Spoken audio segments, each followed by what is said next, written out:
Because I'm not alone, brother. Because you're here. And you're with me! Huh?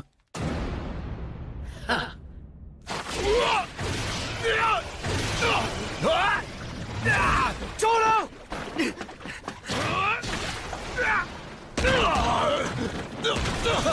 Amidst a world infested with malevolent curses, young sorcerers rise, challenging the norms and confronting dark truths. As they delve deeper into the arcane, will they conquer the shadows or be consumed? Witness the journey of Yuji, Megumi, and Nobara as secrets unravel, alliances shift, and power surges beyond imagination. In the heart of Tokyo, the battles rage on, and every choice could spell salvation or doom. From cursed objects to deadly confrontations, the fight for survival has never been so intense.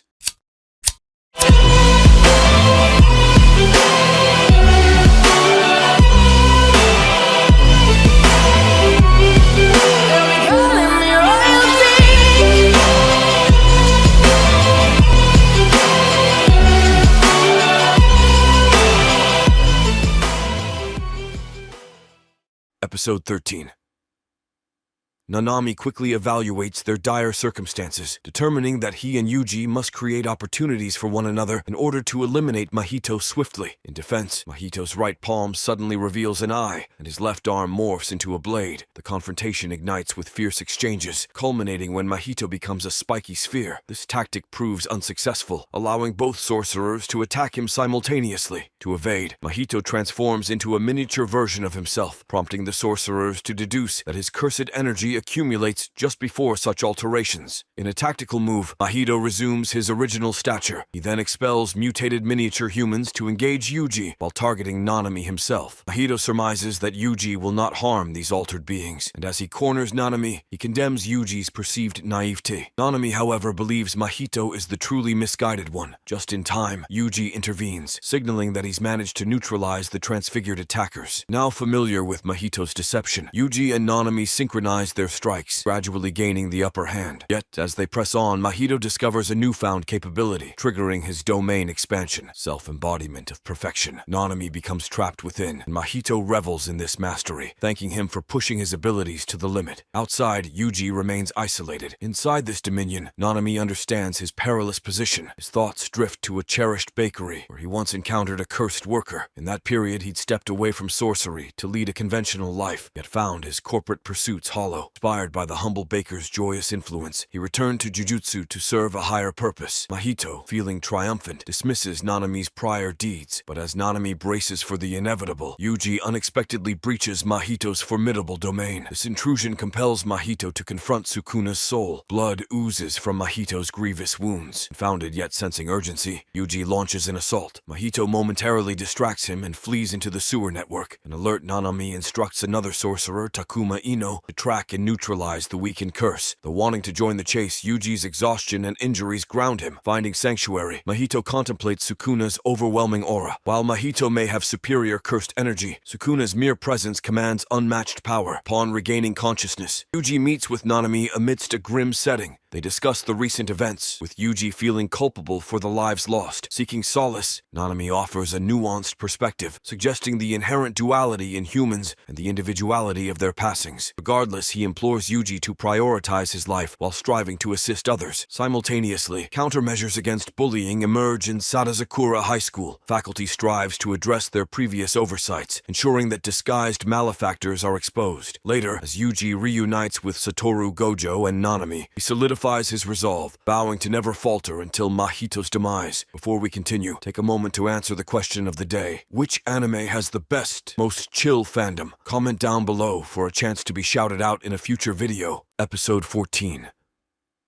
In a serene forest hot spring, Jogo unwinds, puffing on a pipe. However, his tranquility is soon shattered by the arrival of Geto and Mahito. An exuberant Mahito disrobes and plunges into the water, expressing relief at the regeneration of Jogo's body. Jogo observes the battle scars on Mahito, who admits to having a rough encounter with Sukuna's vessel. The idea of taking a hostage arises, but Geto clarifies that binding vows require consent and that winning Sukuna over is impossible due to the latter's nature. The conversation shifts to the value of aligning with Sukuna. Mahito proposes enticing Sukuna with his fingers to ensure a world dominated by curses. Geto, however, has a different agenda. He wants to reclaim the Six Fingers currently housed at Jujutsu High. At a different location, Gojo humorously pesters Nanami, who pleads for Gojo to stay positive for Yuji. Though the recent mission was taxing, Gojo remains hopeful. Nanami, who concealed the truth about the finger behind Junpei's mother's death from Yuji, surprises Gojo by giving it to the higher-ups. The conversation veers to Yuji's readiness to return. Gojo believes in his resilience. Suddenly, an enthusiastic Yuji emerges, eager to reintegrate into school life, meet peers, and reunite with old pals. At Jujutsu High, Nobara is puzzled by the absence of preparations for Kyoto. Panda elucidates that the Goodwill event is conducted at the champion school, making Tokyo the venue due to Yuta Okotsu's prior triumph. The atmosphere shifts when Kyoto Jujutsu students alight. Nobara's demand for gifts startles Momo, while Mekamaru doubts the capacity of the first years. Noritoshi Kamo, on the other hand, perceives Megumi as a gem in the Zenin family. Utahim's arrival seeking Gojo ends with the tardy Gojo distributing souvenirs to the Kyoto contingent. Tokyo students are met with the revelation of Yuji's survival, which sadly garners dismay from Megumi and Nobara, leaving Yuji heartbroken. The indifferent Kyoto students and a taken-aback Principal Gakuganji are further provoked by Gojo's cheeky remarks. Irritated with Yuji's 2-month silence, Nobara seeks clarity. His heartfelt apology culminates in his reinstatement. As Gojo faces retribution from Principal Yaga, the latter briefs on the team battle. Spirit Bash race. The aim is to exercise a lurking Grade 2 curse, with the sunset being the deadline. While Nobara disciplines Yuji, Panda and Toge object. Yuji's bafflement with their quirks is addressed by Megumi, who elucidates Toge's compelling speech powers. A request for the return of Slaughter Demon ensues, but Yuji, having broken it, falsely claims it's with Gojo. As strategies form, Megumi hints at Yuji's prowess in non-cursed energy combats. Over at the Kyoto camp, Principal instructs the students to terminate Yuji, ensuring a definitive end. A discontented Aoi Todo parts in a huff. Momo and Kasumi grapple with the killing directive, but Noritoshi is steadfast in his group assault plan. Gojo confides in Utahim about a potential traitor amidst them. Before the event kicks off, Gumi discerns a change in Yuji. As enthusiasm surges, Tokyo team, with Yuji at the helm, advances to the battlefield. Yet Maki, not keen on Yuji's leadership, shoves him aside. Episode 15. In the midst of the Kyoto Sister School Goodwill event, Gojo's voice rings out from a loudspeaker. Immediately, both school teams dive into the forest. Yuji, seeking guidance, wonders about the location of the Grade 2 curse. Panda theorizes it's on the move. As they discuss strategy, Maki cues Yuji into their game plan just as they, led by Megumi's divine dogs, encounter a weak Grade 3 curse. But before they can act, Aoi Todo emerges, determined to face them all single-handedly. Wasting no time, Yuji lands a swift knee strike on Aoi's face. Implementing their strategy, Megumi and Maki veer off one way, while Nobara, Toge, and Panda take another route. Yuji's mission? Stall Aoi using his brute strength, but Yuji doesn't just aim to hold him back. He's bent on victory. Aoi, recovering rapidly, counters with a devastating punch that annihilates the Grade 3 curse and sends Yuji crashing through several trees. Recovering, Aoi continues his assault, relentlessly attacking Yuji's face. Yuji's resilience surprises Aoi. Rising again, Yuji vents his frustration, accusing Aoi of diminishing his intellect. Bafflingly, Aoi mentions Takada-chan's preference for less intelligent boys. When Yuji admits his indifference toward idols, Aoi poses an unexpected question about Yuji's type in women. Yuji's candid response, preference for tall women with ample rear ends, resonates deeply with Aoi, sparking a fictitious memory of a shared past where Yuji consoled Aoi after a heartbreak. In this imagined history, the two are inseparable buddies from their hometown. Yuji observes with confusion as Aoi is overtaken by emotions, but their peculiar bonding moment is cut short when the Kyoto team launches a surprise attack on Yuji. Dodging bullets and blades, dawns on Yuji that they intend to end his life. Aoi, however, is unimpressed by his team's interruption. He claps, triggering his unique technique, saving Yuji in the process. Meanwhile, from her aerial vantage point, Momo relays intel to her team. Megumi's Nu suddenly appears, knocking her out of the sky with its electrified wings. As Mai and Meikimaru rush to Momo's aid, Megumi and Maki launch an attack on Noritoshi and Kasumi. Tension escalates when Megumi inquires about the Kyoto team's motives against Yuji. Panda and Megumi's suspicions are confirmed. There's a plot to assassinate Yuji. Separately, while Momo recovers, Panda and Nobara cheekily mock her. Concurrently, Aoi and Yuji's brawl continues. The two exchange blows, with Aoi expressing admiration for Yuji's skills and clever strategies. Yet he criticizes Yuji's reliance on the divergent fist, voicing his disapproval so loudly that everyone on the battlefield hears. Maki, discerning Aoi's shouts, realizes he's the reason Yuji remains unharmed. performed. Elsewhere, Kasumi, feeling guilty, shares her reason for participating in the event. She hopes to catch the attention of higher-ranked sorcerers to uplift her rank and provide for her impoverished family. Aoi challenges Yuji's dependence on the Divergent Fist. While Yuji remains indifferent to being called Aoi's best friend, he fervently refuses to remain weak. This defiance elicits approval from Aoi, who praises his best friend for his spirited response. Episode 16.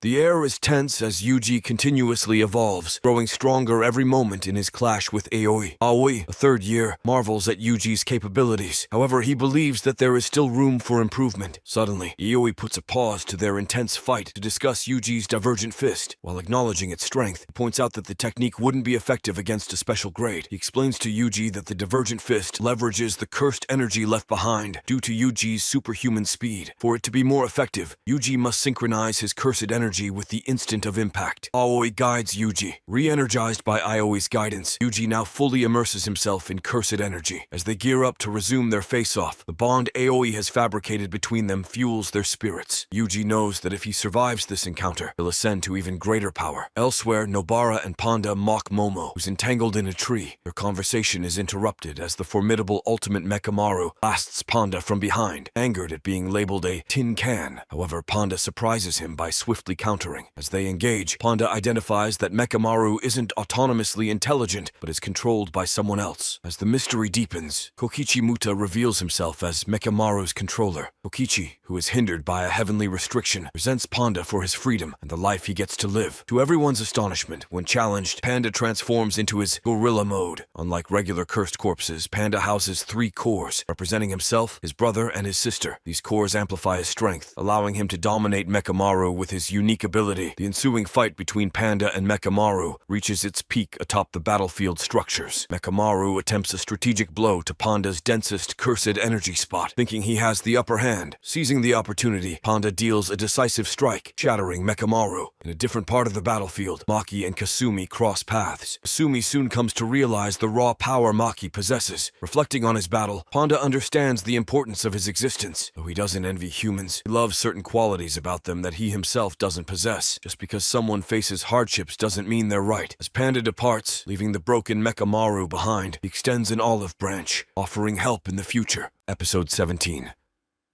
Kasumi reminisces about a conversation she had with Mai regarding Maki as they trained for the Goodwill event. Back then, Mai had expressed her belief that Maki was weak, but now, as they engage in combat, Maki's strength is evident and formidable. With sheer might, she overpowers Kasumi, sending her crashing into a stream below. Feeling cornered, Kasumi calls forth her simple domain in preparation for Maki's advance. But Maki, displaying immense skill and tactics, sees right through Kasumi's sword techniques. She then decides on a swift maneuver, breaking her spear in 2. By hurling the non-cursed half and a kunai, she distracts Kasumi, causing the domain to deactivate. Once Maki manages to close in on Kasumi, she disarms her and claims her sword. Mei, observing from a distance through her crow's vision, remarks about Maki's evident skills and how she should be immediately promoted. However, Satoru notes that the Zenin family could pose challenges in this regard. In another location, Nobara struggles to chase down Momo, who skillfully maneuvers the air on her broom. Suddenly, Momo's wind attack, powered by cursed energy, strikes Nobara. As they engage, Momo elaborates on the challenges faced by female sorcerers like Mai and the pressure from the Zenin family. Yet, Nobara remains indifferent to her sob stories. In retaliation, she unleashes her straw doll technique, Hairpin, causing a series of explosions that disrupt Momo's flight, leading to a climactic showdown. Elsewhere, Mai fires a cursed energy-infused rubber bullet at Nobara, hitting her temple and rendering her unconscious. When Maki confronts Mai amidst the trees, fierce battle ensues. Throughout their fight, Maki demonstrates superior strength and reflexes, slicing through bullets and dodging shots with ease. Mai reflects on their past, remembering their time in the Zenin household. While Mai had the ability to see curses and was often paralyzed with fear, Maki remained undeterred and fearless, always focused on her future. In the midst of their battle, Mai reveals a hidden weapon, a unique innate technique that allows her to construct an extra bullet out of nothing, powered by her cursed energy. She fires the bullet at Maki, but her sister's agility and reflexes prove unmatched as Maki catches the bullet effortlessly. Maki's exceptional exceptional physical prowess is due to a heavenly restriction she possesses, similar to Mekamaru. This gives her little to no cursed energy, but in turn blesses her with extraordinary physical abilities. Despite this, the Zenin family never acknowledged her strengths. Mai, grappling with the intensity of their duel and the weight of their shared history, questions Maki's decision to leave. She recalls a time when Maki had promised never to abandon her. Overwhelmed by emotions, Mai labels her sister a liar, expressing her deep-rooted disappointment. Duel culminates in a poignant moment, blend of intense combat and the emotional baggage of their tumultuous relationship. As Maki moves forward on the battlefield, Mai's feelings of resentment linger, underscoring the complexity of their bond. Episode 18. Megumi darts through the dimly lit corridors of a temple, narrowly avoiding the cursed, energy-infused arrows that pursue him. Noritoshi, with unwavering focus, releases more arrows from his bow. As 2 arrows hone in on Megumi's back, he conjures his unknown abyss toads, which swiftly intercept the arrows with their tongues. Analyzing one of the arrows, Megumi discerns Noritoshi's unique ability. As they face off, Noritoshi challenges Megumi to unveil another Shikigami. However, Megumi reveals his divine dog is currently occupied elsewhere. The two exchange knowledge of each other's techniques. Megumi's inheritance is the 10 Shadows technique, while Noritoshi possesses the blood manipulation technique. In an unpredictable move, Noritoshi shatters the ceiling, using the debris as a ruse. He rapidly descends the stairway, unleashing a powerful punch towards Megumi. Although Megumi raises his tonfa in defense, the sheer force from Noritoshi's blow leaves him staggered. Noritoshi, enhancing his physical attributes by manipulating his blood, proves to be a formidable opponent. Elsewhere, Kasumi whimsically daydreams, feeling bereft without her sword. Her musing is jolted by a call from Mekamaru, but to her surprise, Toge's voice emanates from the other end, compelling her to sleep. Toge, after issuing his command, senses a formidable presence approaching. Within the confines of the observation room, a tense atmosphere envelops the faculty. The school is suddenly infiltrated by Mahido, Juzo, the powerful special-grade cursed spirit, Nami. The malevolent trio announces the commencement of their dark plan. Simultaneously, Noritoshi's memories resurface. In his youth, he learned of his responsibility as the Kamo family heir. As he and Megumi clash, a profound conversation unfolds. Noritoshi perceives similarities in their fates, bound by their family legacies. However, Megumi vehemently rejects this notion, prioritizing his conscience over lineage. This disagreement intensifies their battle. In a strategic move, Megumi summons his latest Shikigami, Max Elephant, whose immense water torrent sweeps Noritoshi outdoors. The downpour sets the stage for Megumi's next Shikigami, Nue, which electrifies the drenched Noritoshi. Still, Noritoshi's unwavering resolve enables him to resist and counterattack. As they prepare for their final clash, their duel is abruptly disrupted by a vast surge of branches. Toge, sensing the impending danger, urges Megumi and Noritoshi to flee. Faculty, sensing the abnormality, quickly deduces an unexpected event has transpired. As they mobilize to intervene, a specialized curtain encircles the battlefield, selectively barring Satoru Gojo from entering. Inside the barrier, the Jujutsu students find themselves cornered by Hanami, the special-grade cursed spirit. Hanami confronts the students. Toge's cursed speech momentarily halts the cursed spirit, but Hanami communicates a chilling telepathic message. Espousing a twisted philosophy, Hanami urges the sorcerers to sacrifice their lives in service to the planet. The confrontation sets the stage for an impending colossal battle. Episode 19.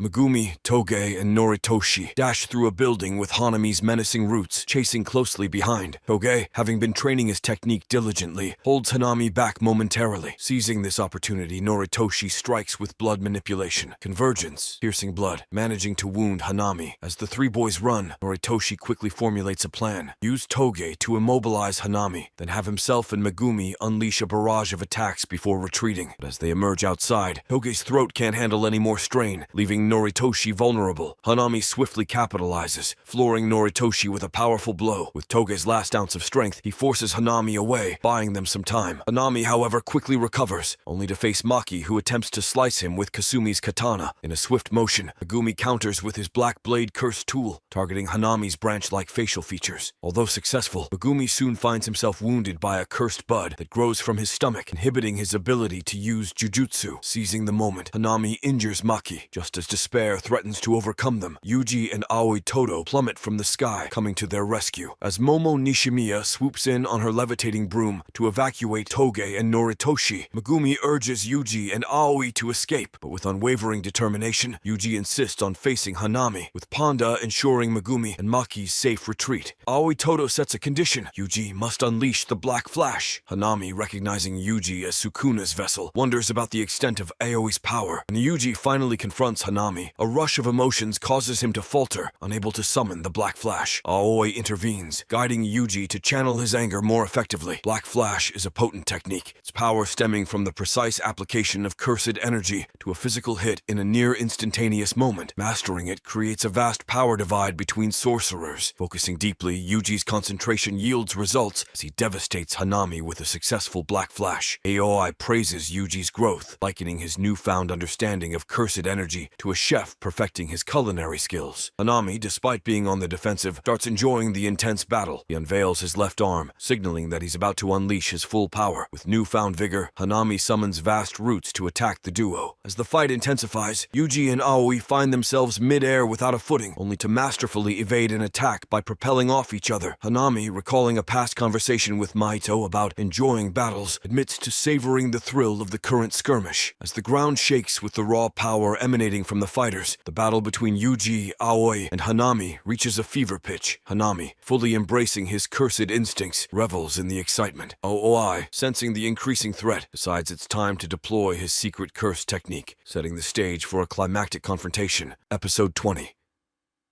In the midst of a flashback, during his time in the 3rd grade of elementary school, Aoi Todo dominates a high schooler, lamenting the monotony of life. As he ponders, a woman encircled by a curse inquires about Aoi's taste in women. This unexpected encounter sparks a sense within Aoi that life may finally offer some excitement. Fast forward to the present, Aoi and Yuji are locked in battle against Hanami, a formidable special grade cursed spirit. As they strategize, Aoi emphasizes the need for trust. However, their plan seems to go awry when Hanami snares Aoi with roots, launching him towards a deadly spike formation. Yuji, desperate to aid Aoi, is intercepted by Hanami. Just when the situation appears dire, Aoi reveals his trump card, unleashing his innate technique, Boogie Woogie. To Hanami's astonishment, the roles reverse, and Hanami finds himself impaled on the spikes. The duo resume their assault, employing Aoi's technique to repeatedly swap their positions, disorienting Hanami. They capitalize on this advantage, with Yuji landing 4 successive Black Flash strikes, greatly weakening the cursed spirit. In the midst of combat, Yuji observes Hanami adapting to Boogie Woogie.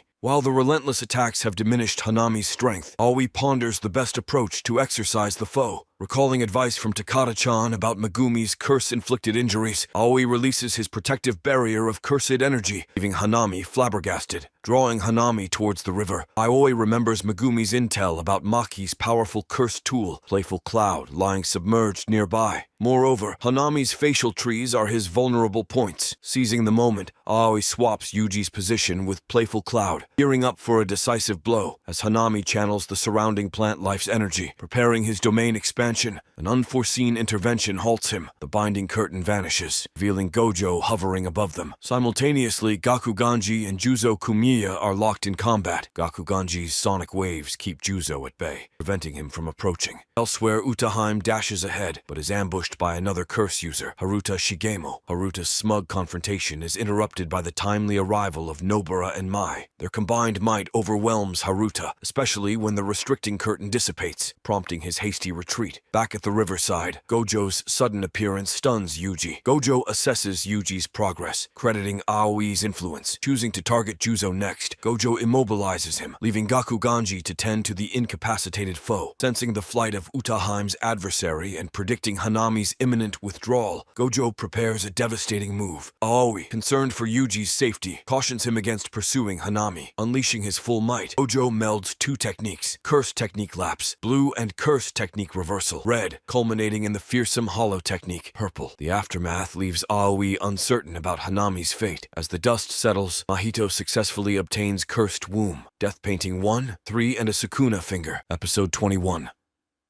In an underground cave, Ruta Shigemo ambles through, reflecting on his inadequacies during the recent invasion. His solitude is disrupted when Hanami falls from the ceiling, severely exhausted. Seeing this as an opportunity, Haruta contemplates finishing off Hanami, but Mahito arrives just in time to thwart his plans. The two converse briefly, with Mahito confirming the completion of his mission. In a reverie, Edo discusses a strategy with Mahito, Hanami, and Jogo. Jogo, curious about Tengen's power, is reassured by Geto that their main focus should be elsewhere. The group is wary of drawing Gojo's attention, especially with Mahito's pivotal task ahead. They further deliberate on Sukuna and his vessel's potential to disrupt their plans. Back in the cave, Mahito assists the weary Hanami to his feet, bonding over the challenges curses face, suppressing their killing intent. At Tokyo Jujutsu High, Ijichi presents a casualty list, attributing the damages to Mahito, the thief of the cursed objects. Discussions ensue about whether to inform the students, leading to a revelation. The recent breach might have been possible due to a special grade cursed spirit's involvement. This, coupled with other revelations, prompts the principals to consider canceling the Goodwill event. However, Gojo insists that the decision isn't theirs alone. Elsewhere in the healing ward, Megumi recovers, enjoying a meal with Yuji and Nobara. Discussions range from the peculiar bond between Yuji and Aoi to their recent battles. Aoi unexpectedly pops in, tearfully calling out to Yuji, prompting a comical escape attempt. Following day, Gojo assembles the students, debating the continuation of the Goodwill event. Though many are hesitant, Aoi passionately argues in favor, garnering support from the majority. Yuji randomly selects the next activity, which turns out to be baseball, much to the principal's dismay. The baseball match commences. Between innings, Kamo quizzes Yuji on his motivations. The game continues with notable moments: Nobara's confrontation with Mai, Megumi's sacrifice, and Aoi's desire to face pitcher Yuji. Throughout the match, the deep-seated animosity towards Aoi becomes evident, especially when Maki intentionally hits him with the ball. On the sidelines, the two principals discuss Yuji. Bakuganji reveals that his aversion isn't personal. Yuji simply represents a danger that can't be ignored due to Sukuna's potential. Yet, Yaga believes in Yuji's capacity to save countless lives as a sorcerer. The conversation veers towards the regrets sorcerers carry throughout their lives, emphasizing the importance of supporting the students in their present struggles. The baseball game climaxes with Yuji's home run, securing a victory for Tokyo High, episode 22.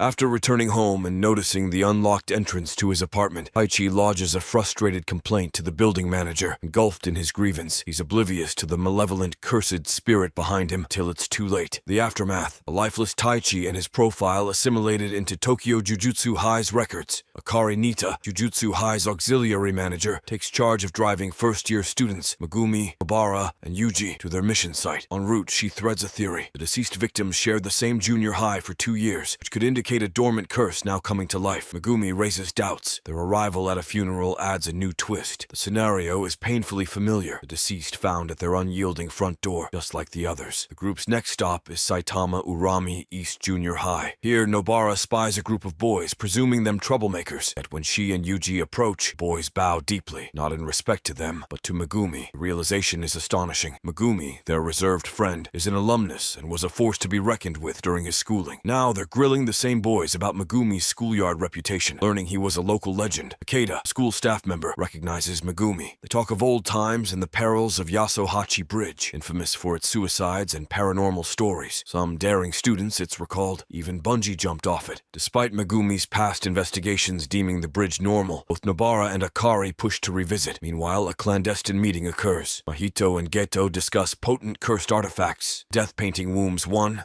The conversation delves into the inefficacy of Jujutsu High in annihilating powerful curses, especially the notorious Sukuna's fingers. Mahito demonstrates this potency by forcing one womb into an oblivious human, transforming him into a formidable cursed spirit, tasks him with a mission. Plot thickens back at Yasuhachi Bridge. Their initial investigations yield nothing, yet the situation grows dire when Megumi is approached by an old classmate and her brother. She recalls a chilling night at the bridge with Megumi's sister Tsumiki and her recent dread of finding her apartment door mysteriously open. Distressed, Megumi feigns calm until they leave, then attempts to call reinforcements, only to be advised to retreat if necessary. Determined and fearful for his sister, Megumi heads back to the bridge alone, aiming to confront the curse. His train of thought revolves around the curse's domain, the bridge's significance, and the conditions to trigger an encounter. Lost in thought, he's caught off guard when Yuji and Nobara appear. They've been by his side all along, asserting the importance of trust and camaraderie. The trio then realizes to successfully navigate the domain's barrier, he must traverse the bridge at night, move below it, cross a river. Actions rooted deeply in Jujutsu tradition. Dedication pays off. They soon find themselves inside the curse's domain, confronted not only by the original cursed spirit, but also by a being from the cursed womb, Death Painting. Both sides are momentarily bewildered, but the tension quickly rebuilds, with Yuji stepping forward, ready to challenge the new, ominous presence, while Megumi and Nobara steel themselves against the curse lurking in the domain shadows. Episode 23.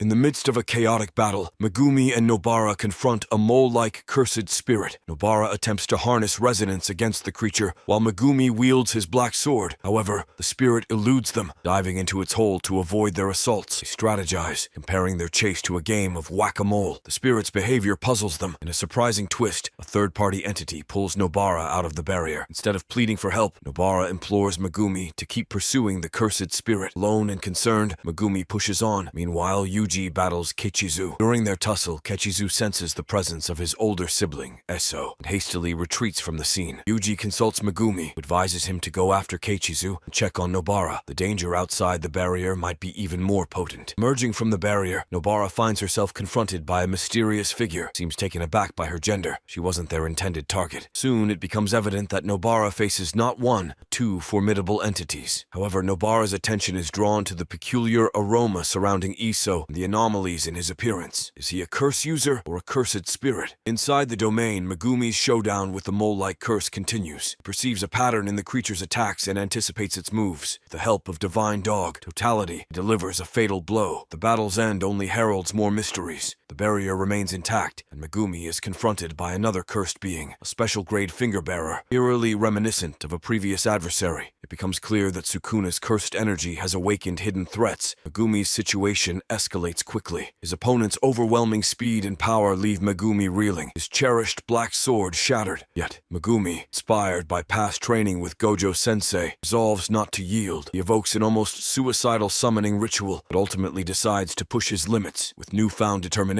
he unleashes domain expansion, Chimera Shadow Garden, an imperfect yet formidable technique. Using shadowy amphibians and illusions, Megumi gains the upper hand and, in a masterstroke, incapacitates the cursed spirit using Divine Dog, Totality. Brief flashbacks reveal glimpses of Megumi's past, even as he grapples with the burden of bearing one of Sukuna's fingers. Outside, the atmosphere is tense. The sudden appearance of Sukuna's finger draws the attention of Eso and Nobara. As Eso starts to retreat, both Kechizu and Yuji unexpectedly arrive. Tense misunderstanding ensues, culminating in Nobara striking Eso with her hammer. Enraged, Eso activates a menacing technique, Rot Technique, Maximum, Wing King, ominously proclaiming a fate of death by wasp for the young sorcerers. Episode 24.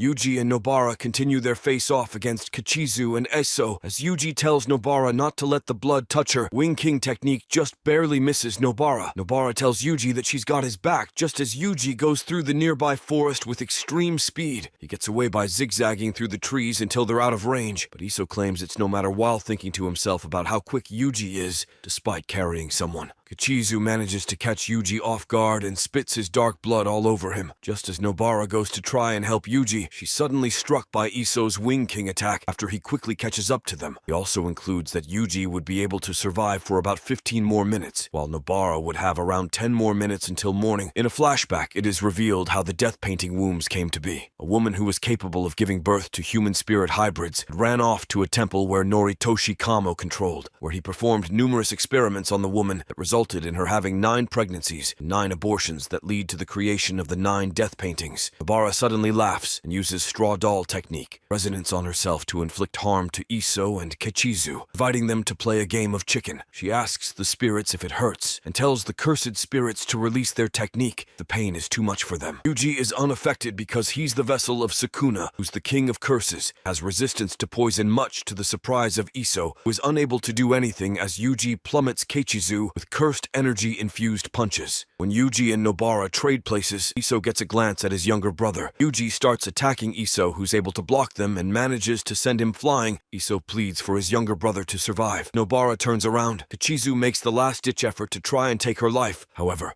Nobara quickly snaps and activates straw doll technique, hairpin, detonating the nail in Kachizu's head, killing him instantly. Suddenly, a pickup truck comes driving out of the tunnel and speeds through the road where the battle is taking place. Eiso gets on the truck and takes one of the men aboard hostage, while also asking the driver to speed up, preventing Yuji from pursuing him. Nobara activates resonance again. This time it deals a greater wound to Iso's chest, stabbing 2 black nails outward. He collapses and falls forward from the truck as Yuji rushes toward him. Yuji apologizes before dealing the final punch clean through Iso's chest. After the death paintings have been killed and defeated elsewhere, Choso senses the death of his brothers, breaks one of the board game pieces much to the disappointment of Mahito. Geto is surprised that Choso can tell while Mahito goes to look for another game piece. When Geto confirms that both Eso and Keichizu were killed by Yuji and his classmates, Mahito smiles upon hearing of this. Back at Yasuhachi Bridge, Akari is trying to contact the first years, but none of them answer her phone calls much to her annoyance. She then drives off to look for them. Yuji and Nobara are walking through the forest, talks about the death painting wounds. Uji checks to make sure Nobara is alright. She replies that she's fine despite her scarred left arm and the possibility of poison flowing through her body. She wonders if Shoko will be awake and sober to heal her.